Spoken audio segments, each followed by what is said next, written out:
سامعین کرام، رمضان المبارک اور اعتکاف کی فضیلت پر حضرت مولانا کبیر الدین فاران مظاہری ناظم مدرسہ قادریہ مصروالا کا جامع خطاب سماعت فرمائیں۔ السلام علیکم ورحمۃ اللہ وبرکاتہ۔ دینی بھائیوں، رمضان المبارک کا مقدس، بابرکت اور محترم مہینہ ہم سے جدا ہوتا ہوا نظر آ رہا ہے۔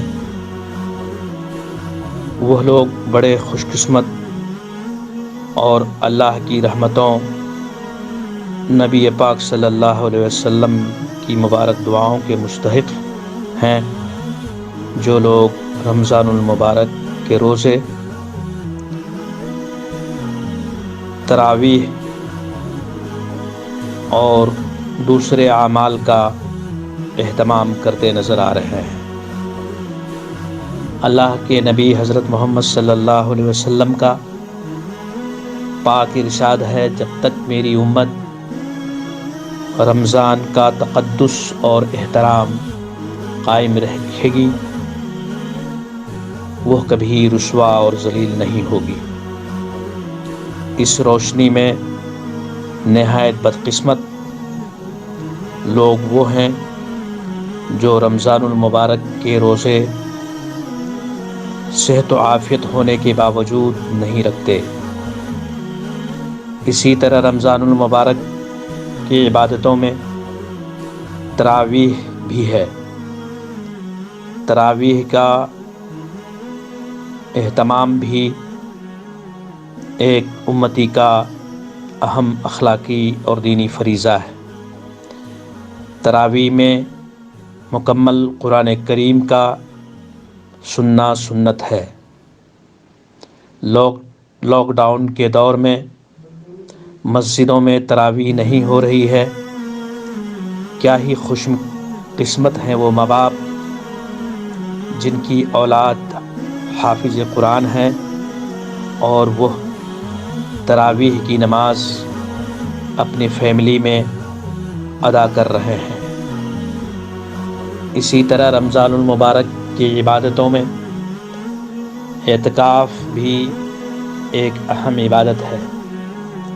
اعتکاف کا مطلب دنیا سے منہ موڑ کر اپنے رب کی طرف متوجہ ہونا اور یکسوئی کے ساتھ مسجد میں اللہ کی عبادت کے لیے بیٹھ جانا ہے۔ ماں حضرت عائشہ فرماتی ہیں کہ نبی کریم صلی اللہ علیہ وسلم جتنے نیک کام اور عبادات میں محنت آخری 10 دنوں میں رمضان کے فرماتے تھے، اتنی محنت کسی اور دنوں میں نہیں فرماتے تھے۔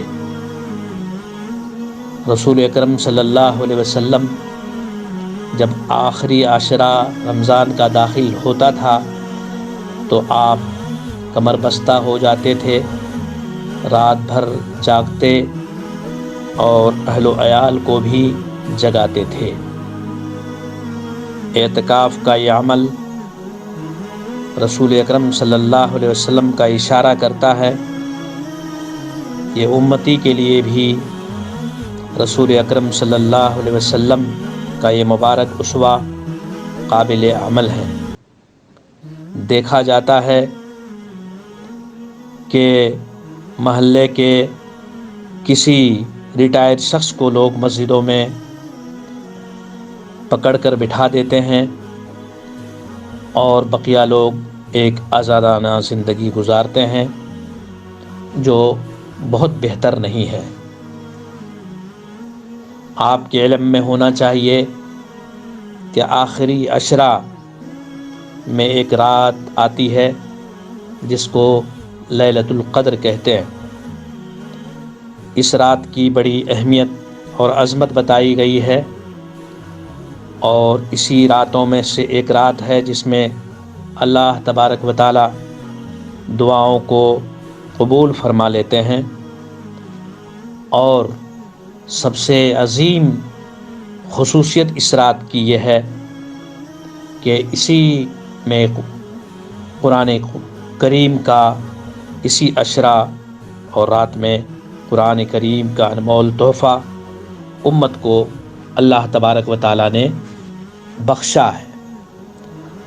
یہ عشرہ اور دن ایسا ہے جو 1000 مہینوں سے زیادہ افضل ہے، اس لیے امت کے شیدائیوں سے درخواست ہے کہ وہ اس رات کا احترام بھی کرے، اس عشرے کی اہمیت بھی جانیں اور اعتکاف کے لیے کمر بستہ ہو جائیں۔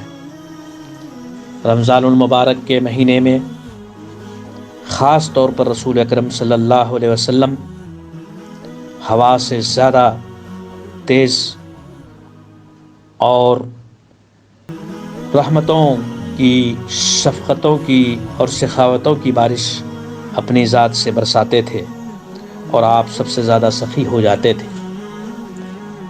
خاص طور پر یہ دور جس سے ہم گزر رہے ہیں، یہ سنکٹ کی گھڑی اور آزمائش کا دور ہے،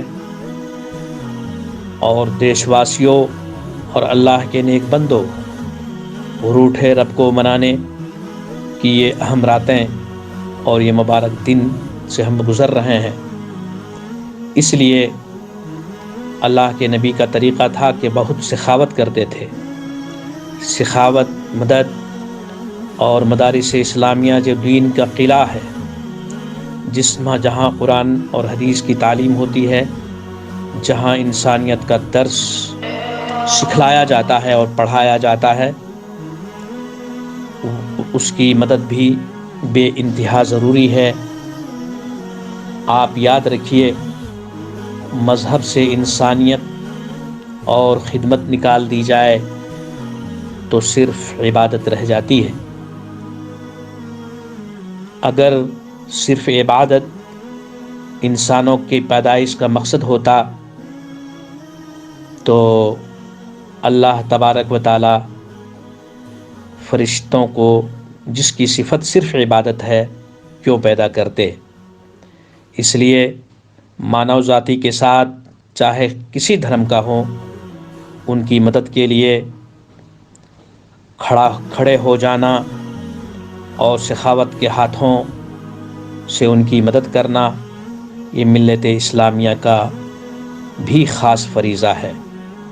امید ہے کہ امت مسلمہ رسول اکرم صلی اللہ علیہ وسلم کی سیرتوں کا سب سے انمول جو شعبہ ہے وہ دعوت و تبلیغ ہے، اور دعوت و تبلیغ وہی کر سکتا ہے جو انسانیت کی قدر جانتا ہو اور پریشان حال کی مدد کر سکتا ہو اور مدد کرتا ہو۔ اسلام کا یہی خلاصہ ہے اور رسول اکرم صلی اللہ علیہ وسلم کی تعلیم کا یہی ایک باب ہے۔